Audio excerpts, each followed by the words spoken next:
chaos qui règne au Liban, c'est très embêtant pour les pays voisins, c'est même embêtant pour la Jordanie. Je veux dire, il y a là véritablement possibilité de débordement de ce chaos, plus effectivement cette possibilité qui, à mon avis, n'est pas grande, de détourner l'attention par une montée de tensions.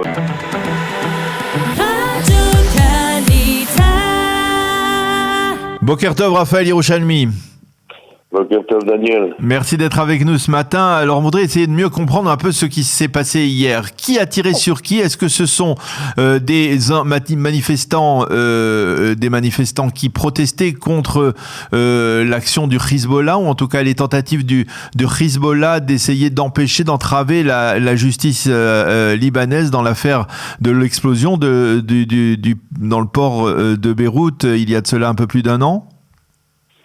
Alors, il semblerait que ce soit, pour une fois, les membres du Hezbollah et de Hamas qui aient été les cibles de casseurs qui sont encore plus casseurs qu'eux, et donc le Hezbollah pointe du doigt les phalangistes chrétiens qui sont leurs ennemis jurés, et donc des sortes de snipers auraient tiré de balcons ou de toits vers la rue où manifestaient les gens du Hezbollah et de Hamas, une manifestation qui était destinée à exiger qu'on évince le juge qui s'occupe de l'instruction de la grande explosion catastrophique qui a eu lieu à Beyrouth, dans le port de Beyrouth.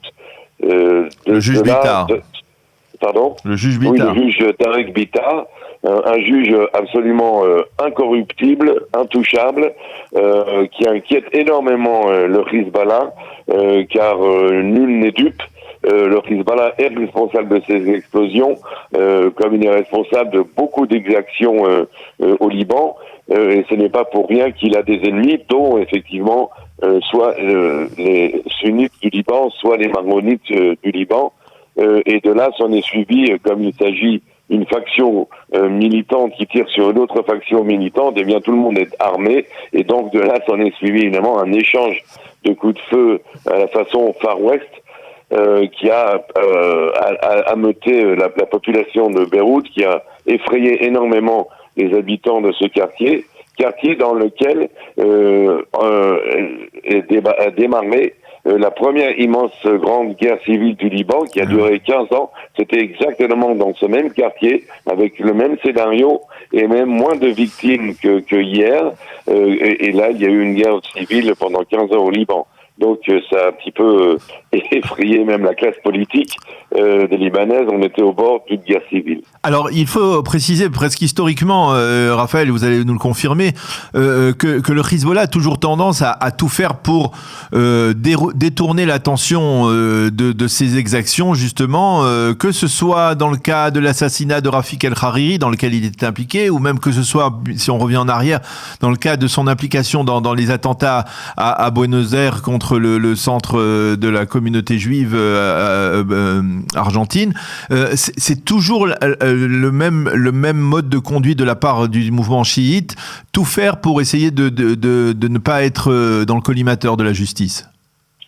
Oui, exactement. D'ailleurs, le juge actuel, Tarek Bitar, est en fait remplace un autre juge que le Hezbollah a réussi à évincer du dossier.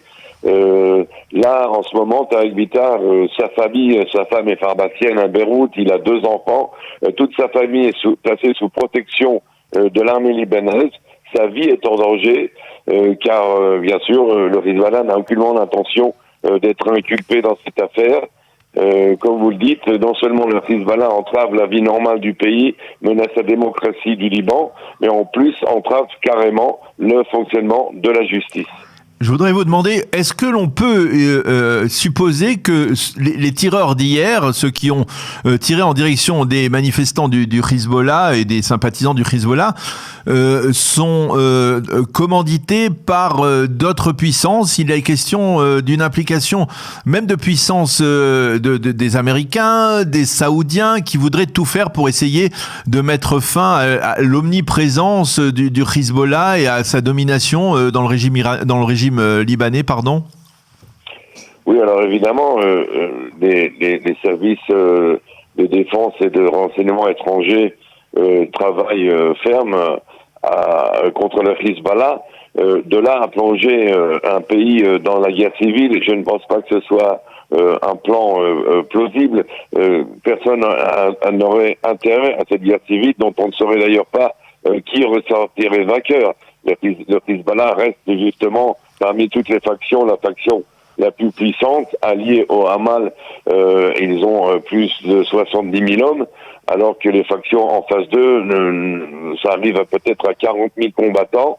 L'armée libanaise elle-même, c'est 100 000 soldats d'armée régulière, et très mal équipés, très mal payés, très mal entraînés. Donc dans le cas d'un chaos au Liban et d'une guerre civile, c'est peut-être sans doute le Hezbollah qui sortirait vainqueur, pour ne pas parler même d'un coup d'État, d'une prise de pouvoir, dont s'abstient d'ailleurs pour l'instant le Hezbollah, justement parce que s'il était au pouvoir, là ça serait un changement de la donne, on pourrait soutenir beaucoup plus fortement une opposition, un petit peu comme on soutient l'opposition au régime des ayatollahs en Iran, d'une façon extrêmement intelligente si vous voulez.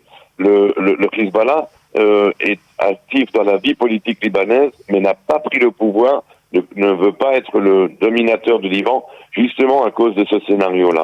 Alors, je parlais de détourner l'attention de la part du Hezbollah. Est-ce qu'il est possible, et là ça nous concerne plus directement, Israël, est-ce qu'il est possible que le Hezbollah, justement pour détourner l'attention de ce qui se passe actuellement à Beyrouth, de son implication dans l'explosion dans le port, eh bien puisse, par exemple, tirer des missiles en direction du territoire israélien, comme cela s'est produit il y a de cela, rappelez-moi, plusieurs mois?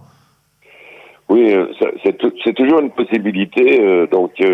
Il y a un état d'alerte en nord d'Israël. Comme je l'ai dit, ce qui est inquiétant, c'est de toute façon l'instabilité dans le pays, le chaos qui règne au Liban. C'est très embêtant pour les pays voisins, c'est même embêtant pour la Jordanie. Je veux dire, il y a là véritablement la Syrie et une possibilité de débordement de ce chaos, plus effectivement cette possibilité qui, à mon avis, n'est pas grande, de détourner l'attention par une montée de tensions avec Israël. Je pense que le Hezbollah est suffisamment occupé sur le plan intérieur. Il veut aussi éviter trop d'attention sur le plan international. Il empêche d'ailleurs à tout prix une investigation indépendante internationale sur le problème de cette explosion de Beyrouth. Donc tout se passe plutôt à l'interne. Je ne pense pas que ça soit dans leur intérêt. Ce n'est pas non plus dans leur intérêt, d'ailleurs, comme je l'ai dit, de déclencher une guerre civile. Donc tout cela, pour l'instant, je pense que le Hezbollah, tout en faisant les gros bras, va tout faire pour calmer la situation.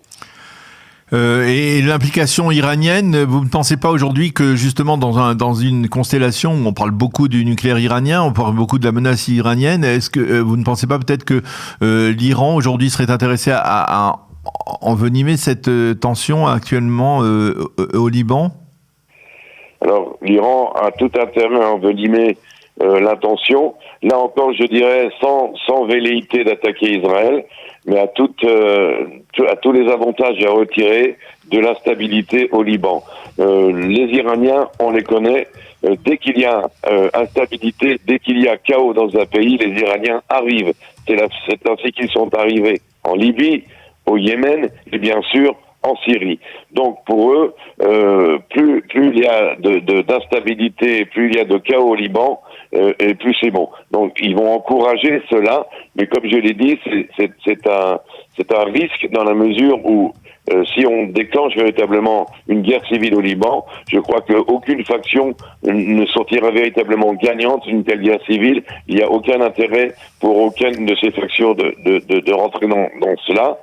À moins que l'une d'elles décide de prendre le pouvoir, de faire un coup d'État, c'est qui n'a pas l'air pour l'instant le cas, pas même du Hezbollah, qui serait le plus fort si ça venait à ce coup d'État, mais pour l'instant ce n'est pas envisagé, tout simplement parce que le gouvernement existant est un gouvernement fantoche, pour la plupart corrompu, acheté d'ailleurs par le Hezbollah. Alors pourquoi prendre le pouvoir lorsque vous êtes propriétaire des hommes politiques?